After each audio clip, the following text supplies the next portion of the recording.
4.10 총선 공식 선거운동 기간이 오늘부터 드디어 시작됩니다.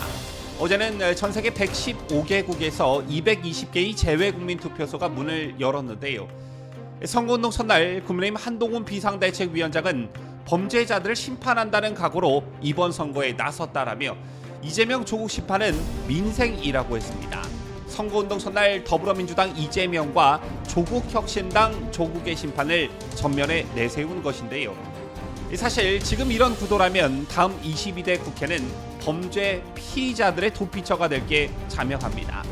또한 정치적 복수가 난무하는 막장 국회가 될 게 뻔한데 이와 함께 이들의 내로남불 행태도 도저히 눈뜨고 못 봐줄 지경에 이르르고 있습니다. 그 실태를 잠시 후 보도합니다. 시청자 여러분 안녕하세요. 뉴스데일리 베스트 운영자이자 뉴스를 전달하는 앵커 민들레입니다. 박정희 대통령에 이어 2대째 대통령직에 오른 최초의 대통령이자 대한민국 최초의 여성 대통령, 우리나라 제18대 대통령인 박근혜 전 대통령의 이야기를 담은 회고록이 출간됐습니다. 2007년 이후 박근혜 전 대통령이 정치적 삶을 회고한 것은 처음이어서 어떤 이야기가 담겼을까? 저도 무척이나 궁금했는데 제가 책을 읽어보니 그때 아베 일본 총리와 회담 때 아베 총리가 이래서 무한한 표정을 지었던 거구나. 지금은 북한 김정은과 연대하고 있는 푸틴 러시아 대통령이 박근혜 대통령 땐 이런 의외의 모습이 있었네.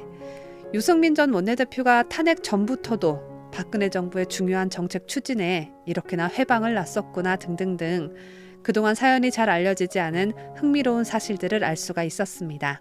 이 밖에도 세월호 7시간에 대해 시간순으로 자세히 기록되어 있고 재판과 수감 생활 등 그간 궁금했던 사건들의 뒷이야기, 또 책 속의 부록으로 언론에 공개되지 않았던 박 전 대통령의 개인 소장용 사진이 수록되어 있어서 박 전 대통령이 들려주는 이야기를 듣는 재미와 사진 구경하는 재미까지 한데 더해진 회고록이라고 할 수 있겠습니다. 지난 10년 동안의 방대한 이야기가 담겨 있기 때문에 책은 2권으로 나뉘어져 있는데요. 아직 구입하지 않은 분들 계시다면 어둠을 지나 미래로 1권과 2권 세트로 함께 구매하셔서 꼭 읽어보시길 강력 추천합니다. 저의 회고록이 우리가 더 나은 미래로 가는 작은 디딤돌이 되었으면 합니다. 국민 여러분과 함께 할 수 있어서 행복했습니다. 감사합니다. 시청자 여러분 안녕하십니까? 뉴스데일리 베스트 민앵커입니다. 4.10 총선 공식 선거 운동이 오늘부터 시작됩니다. 이미 어제는 전 세계 115개국에서 220개의 재외국민 투표소가 문을 열었는데요.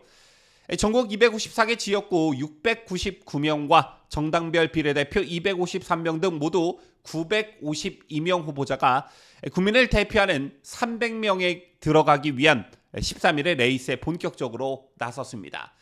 이에 여야도 각각 선대위 출범식을 열고 이번 총선에 임하는 각오를 밝혔는데 우선 한동훈 위원장은 범죄자들을 심판한다는 각오로 이번 선거에 나섰다라면서 이재명 조국 심판은 민생이라고 강조했습니다. 반면 더불어민주당 이재명 대표는 대통령실 인근에 있는 용산역 광장에서 선대위 출정식을 열고 지난 2년의 시간은 국민에게 하루하루가 정말 절망, 고통 그 자체였다라며 윤석열 정권 심판 열차가 국민 승리라는 최종 목적지를 향해 지금 출발한다고 했습니다. 이번 총선의 핵심 프레임으로 민주당은 정권 심판, 국민의힘은 이재명과 조국의 심판을 각각 내세운 것인데요. 매번 총선에서 야당이 주로 내세우는 프레임이 정권 심판론이니 그건 그렇다 쳐도 집권 여당이 야당 대표들의 심판을 전면에 내세우는 것은 흔한 일은 아닙니다. 왜냐? 그동안 야당 대표들이 최소한 이재명이나 조국처럼 피의자 혹은 범죄자는 아니었기 때문이죠. 그렇다면 이재명 조국 심판은 민생, 대체 이재명 조국을 심판하는 일이 왜 국민들의 먹고 사는 문제, 민생이랑 관련성이 있다는 것일까요? 한동훈 위원장의 발언의 취지는 이렇습니다. 우선 범죄자 세력이 선량한 시민을 지배하는 것을 막아야 하고 또 범죄자 세력이 권력을 잡으면 민생을 챙기지 않을 것이며 그 권력으로 폭수하고 자기들 이속을 챙기고 방어하는 데만 방탄하는 데만 열중할 것이다 라는 것입니다. 이거 너무나 당연하고 불보듯 뻔한 일이지요. 이재명이 왜 욕을 먹어가면서까지 민주당 공천을 그렇게까지 했는지 2심 판결이 나오고 이제 대법원 판결만 남은 조국이 신당이라는 것을 만들어 자신을 비례 2번에 놓고 이번 총선에 나온 것만 봐도 너무나 뻔하다는 것인데요. 어떻게 보면 세계적 망신거리라고도 할 수 있는 것입니다. 따라서 공식 선거운동 기간에 들어가면서 한 위원장이 이 부분을 재차 강조한 것은 잘한 일이다. 유권자들에게 이 부분을 상기시킬 필요성이 있었다라는 점에서 잘했다는 생각이 우선 들고요. 제가 오늘 이번 영상에서 여러분들께 말씀드릴 부분은 다름 아닌 내로남불 행태들입니다. 참 역겹기 그지없는 이재명의 민주당 그리고 조국의 조국혁신당의 내로남불에 대해 낱낱이 까발려 볼까 하는데요. 자, 우선 조국의 조국혁신당의 행태부터 들여다보기로 하지요. 어제 오늘 조국혁신당의 박은정 비례대표 1번 후보가 화제가 됐습니다. 좋은 일로 화제가 된 게 아니라 비판받아야 마땅한 일로 화제가 된 것인데 자, 이거 내로남불 아니냐라는 것입니다. 중앙선거관리위원회에 등록된 박 후보의 재산 내역에 따르면 예금이 크게 증가했다고 하지요. 박 후보는 4억 4,800만 원, 남편인 이종근 전 대검찰청 형사부장 부장은 32억 6,828만 원으로 이 둘을 합쳐 총 37억 1,628만 원입니다. 여기에 부동산 등을 포함한 총 재산은 49억 8,185만 원으로 신고하였습니다. 그런데 문제가 뭐냐? 전년도 이들 부부의 재산 합계는 8억 7,526만 원이었다라는 것입니다. 1년 새, 단 1년 새 재산이 41억씩이나 늘었다는 것인데 이거 가능한 일이냐? 이게 과연 가능한 일이냐라는 것이겠죠. 문재인 정부에서 법무부 감찰담당관을 지낸 박 후보는 아시다시피 당시 검찰총장이던 윤석열 대통령을 감찰하면서 반윤 인사로 떠올랐으나 조국 당에는 검찰개혁 인재로 영입됐습니다. 그런데 1년 사이 남편인 이 변호사가 검사장 출신 전관예우를 통해 재산 증식을 한 것이라는 의혹이 터지면서 전형적인 내로남불이라는 비판이 이어지고 있는 것입니다. 그리고 또 한 가지, 조국당의 내로남불 논란은 김준영 조국당 비례대표 후보의 아들이 한국 국적을 포기하고 미국 국적을 취득했던 것으로 드러나면서 계속 이어지고 있습니다. 문제는 김 후보가 문재인 정부 시절 국립외교원장으로 재직하면서 한미동맹을 부정적으로 평가했던 과거 발언과 함께 논란이 되고 있는 것인데요.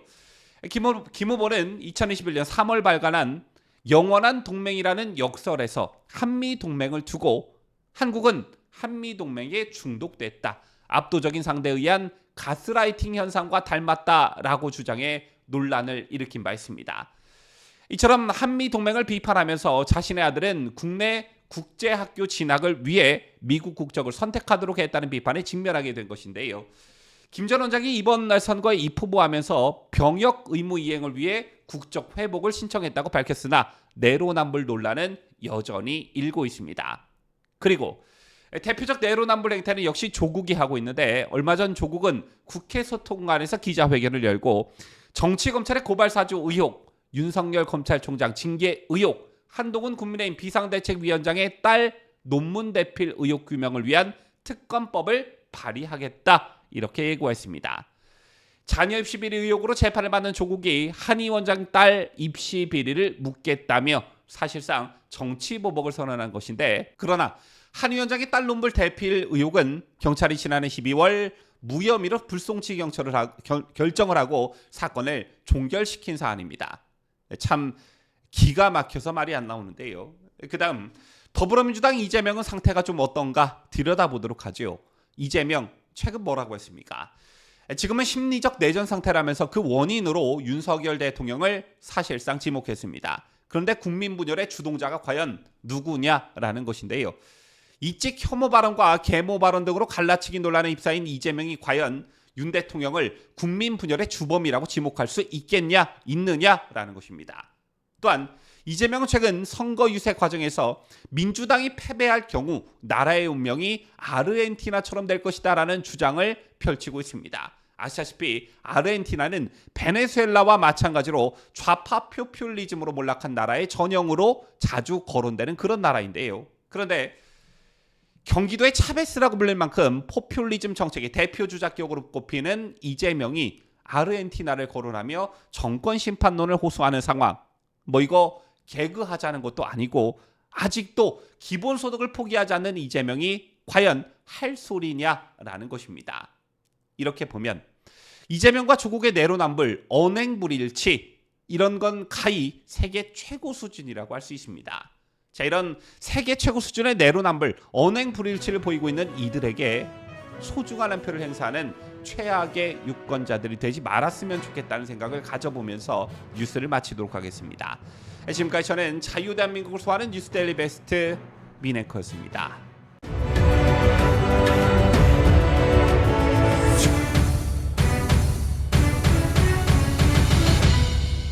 함께해요. 뉴스 데일리 베스트.